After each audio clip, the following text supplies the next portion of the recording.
Anska.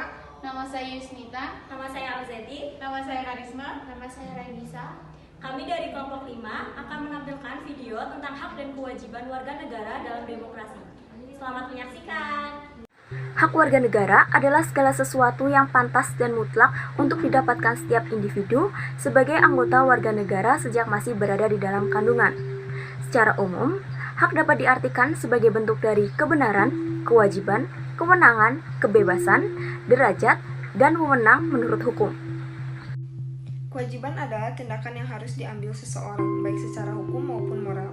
Kewajiban merupakan suatu keharusan atau kewajiban bagi individu dalam melaksanakan peran sebagai anggota warga negara, guna mendapat pengakuan akan hak yang sesuai dengan pelaksanaan kewajiban tersebut. Demokrasi berasal dari bahasa Yunani, yaitu demos yang bermakna rakyat atau halayak, sementara kratos bermakna pemerintahan. Demokrasi sebagai sistem pemerintahan yang mengizinkan dan memberikan hak kebebasan kepada warga negaranya untuk berpendapat serta turut serta dalam pengambilan keputusan di pemerintahan. Hubungan hak dan kewajiban dalam pariwisata, yaitu hubungan dalam hal ini adalah karena sebagai pelaku wisata, kita harus memberikan pelayanan sebaik mungkin para pelanggan.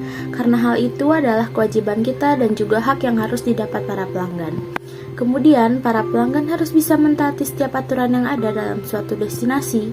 Dengan mentaatinya, maka mereka telah menjalankan suatu kewajiban yang semestinya. Dalam Undang-Undang Nomor 10 Tahun 2009 tentang Kepariwisataan Pasal 18 Ayat 1 butir A disebutkan, setiap orang berhak memperoleh kesempatan memenuhi kebutuhan wisata. Sebagai warga negara, bentuk keterkaitan kita terhadap negara adalah adanya hak dan kewajiban secara timbal balik. Warga negara memiliki hak dan kewajiban terhadap negara. Sebaiknya pula negara memiliki hak dan kewajiban terhadap warga negara. Sebenarnya sejak kapan sih Indonesia sudah mengenal hak dan kewajiban? Dalam tradisi budaya Indonesia, semenjak dahulu, tak kalah wilayah Nusantara ini diperintah raja-raja. Tapi kita lebih mengenal konsep kewajiban dibanding konsep hak. Rakyat wajib patuh kepada titah raja.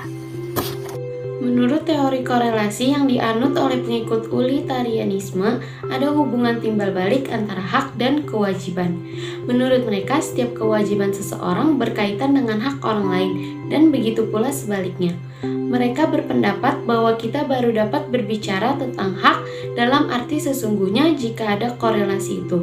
Hak yang tidak ada kewajiban yang sesuai dengannya tidak pantas disebut hak. Hak dan kewajiban warga negara diatur dalam Undang-Undang Dasar Negara Republik Indonesia yang dimulai dari pasal 27 sampai pasal 34. Yang isi pasal tersebut terdapat hak asasi manusia dan kewajiban dasar manusia.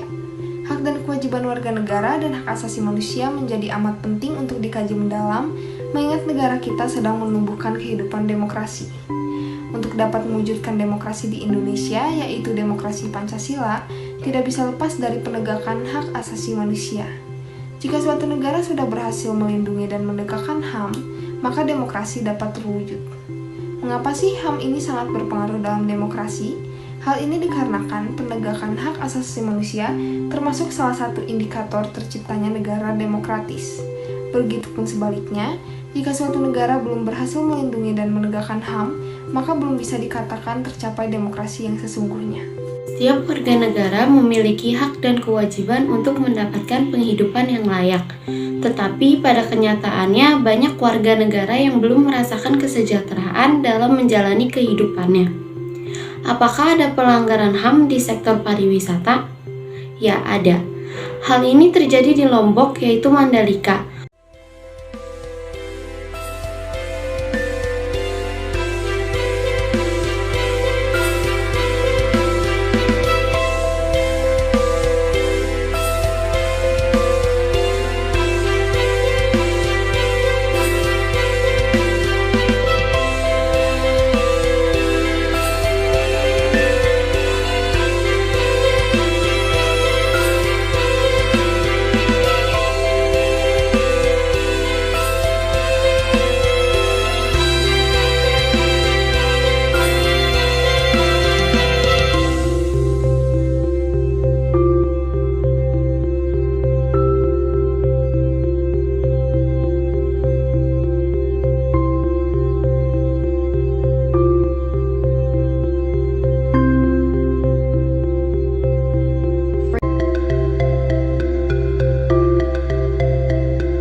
Proyek ini dinilai telah menimbulkan perampasan tanah yang agresif, penggusuran paksaan terhadap masyarakat, adat Sasak, dan intimidasi serta ancaman terhadap pembela hak asasi manusia.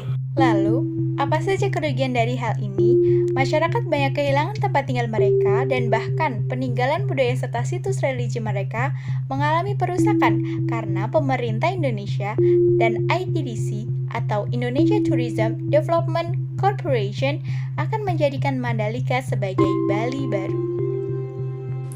Menurut kelompok kami, hal ini bisa terjadi karena pemerintah tidak memikirkan lebih dulu rakyatnya, tetapi mereka lebih memikirkan pembangunan tempat wisata yang akan menghasilkan banyak keuntungan dan menambah devisa negara. Dalam hal ini, berarti hak asasi manusia tidak dihargai sama sekali. Apakah ada solusi yang tepat untuk kasus ini? Menurut hasil diskusi kelompok kami, pemerintah harus lebih memperhatikan hak-hak yang dimiliki oleh masyarakat Mandalika. Karena tanah itu adalah tanah milik mereka, tempat mereka lahir, besar, dan mencari nafkah. Jika memang ingin dibuat Bali baru, maka harus ada suatu perjanjian dengan masyarakat Mandalika untuk menjamin saat pembangunan Bali baru ini tidak merugikan mereka ataupun lingkungan sekitar.